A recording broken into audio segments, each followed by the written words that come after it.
नमस्कार, मैं डॉक्टर कंचन भारत होम्योपैथी में आप सभी का स्वागत करती हूँ। आज हम बात करते हैं कि क्या अस्थमा को होम्योपैथी मेडिसिन से क्योर किया जा सकता है। तो बिल्कुल किया जा सकता है।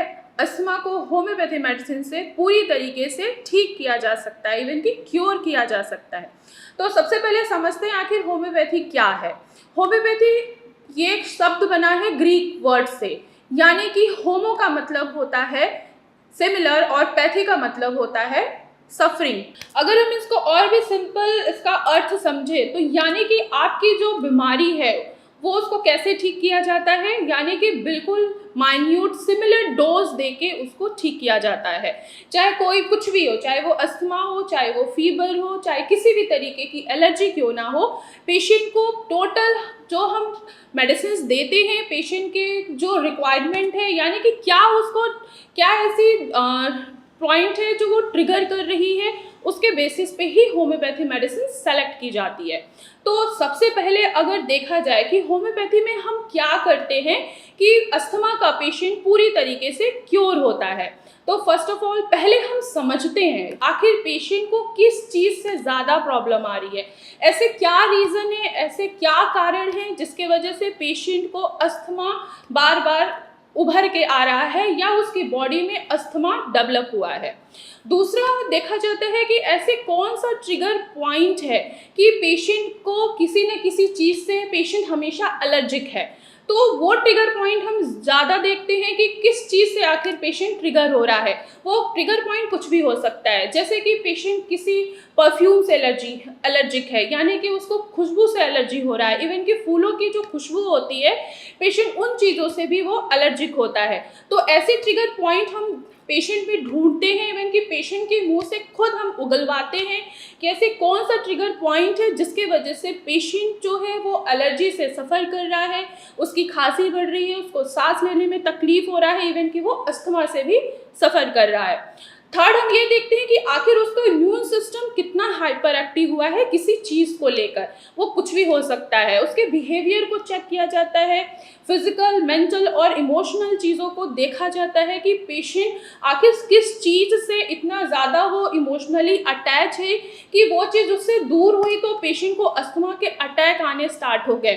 सपोज करिए जैसे कोई पेशेंट है वो अपने फादर्स के साथ बहुत ही ज़्यादा अटैच है और अचानक फादर की क्या होती है, तबीयत खराब हो जाती है, और वो पेशेंट इतना ज़्यादा स्ट्रेस में आ जाता है, उसका इम्यून सिस्टम, उसका ट्रिगर पॉइंट ये है कि वो अपने फादर से बहुत ज़्यादा इमोशनली अटैच है। जैसे उसके फादर बीमार होते हैं उनको उनके बारे में वो बहुत सोचता है, जिसके वजह से अस्थमा की प्रॉब्लम क्या हो रही है, उसकी एग्रावेट हो रही है। अब यहाँ पे देखा गया ना कि पेशेंट जो है वो किसके साथ अटैच है, अपने फादर के साथ अटैच है, और कैसे वो इमोशनली अटैच है। तो जैसे ही फादर को कुछ हुआ उसकी प्रॉब्लम एग्रावेट हो गई। तो होम्योपैथी ये ज़रूर ढूंढती है कि आखिर पेशेंट इमोशनली किसके साथ ज़्यादा अटैच है, जिसके वजह से अगर वो पर्सन उस पेशेंट के लाइफ से बहुत दूर गया है या उसे कोई परेशानी आ गई है, या पेशेंट सपोज करिए है नहीं, तो पेशेंट की परेशानी वहीं से एग्रावेट होना स्टार्ट हो गया। तो होम्योपैथी में ये ज़रूर देखा जाता है कि पेशेंट के इमोशंस क्या हैं, उसके ड्रीम्स क्या आ रहे हैं, क्या वो डरावने सपने देख के तो नहीं उसकी प्रॉब्लम ट्रिगर हो रही है। नेक्स्ट देखा जाता है कि आखिर उसकी डिज़ायर क्या है, आखिर वो खाने में वो सबसे ज़्यादा क्या पसंद करता है। सबकी कोई ना कोई डिज़ायर होती है, कोई स्पाइसी चीज़ पसंद करता है, कोई स्वीट पसंद करता है, कोई नॉन वेजिटेरियन फूड ज़्यादा पसंद करता है, या किसी को नॉन वेजिटेरियन फूड से ही क्या है एलर्जी है, किसी को मिल्क से एलर्जी है, कोई मिल्क जो है उसके लिए सूटेबल है। तो ये सारी चीज़ों को देख के होम्योपैथी मेडिसिन सेलेक्ट की जाती है। होम्योपैथी मेडिसिन ये देख के भी सेलेक्ट की जाती है कि आखिर आपका इम्यून सिस्टम कितना हाइपर एक्टिव है, किस रीज़न के वजह से एक्टिव है, तो उस चीज़ को क्या किया जाता है, पेशेंट की बॉडी से बैलेंस किया जाता है through homeopathy medicine. Best select medicine दी जाती है जिससे पेशेंट पूरी तरीके से क्योर हो जाता है। अब होम्योपैथी मेडिसिन आखिर काम कैसे करती है। होम्योपैथी मेडिसिन जैसे ही हम लेते हैं, यानी कि चाहे हम उसको स्मेल करें, चाहे हम उसको टंग पे लेके उसको डिज़ोल्व करके ले रहे हैं, तो क्या हो रहा है कि वो आपके सलाइवा के साथ मिलकर जो आपकी एयरवेज ब्लॉक हुई है वो क्या कर रही है, तो तुरंत उसके ऊपर वर्क कर रही है और धीरे धीरे आपकी प्रॉब्लम वहीं धीरे धीरे खत्म होती हुई नजर आती है। जैसे पेशेंट को क्या क्या दिक्कत होती है अस्थमा में कि उनको सांस लेने की तकलीफ ज़्यादा बढ़ जाती है। क्यों? क्योंकि उनका एयरवेज जो होता है वो ब्लॉक रहता है।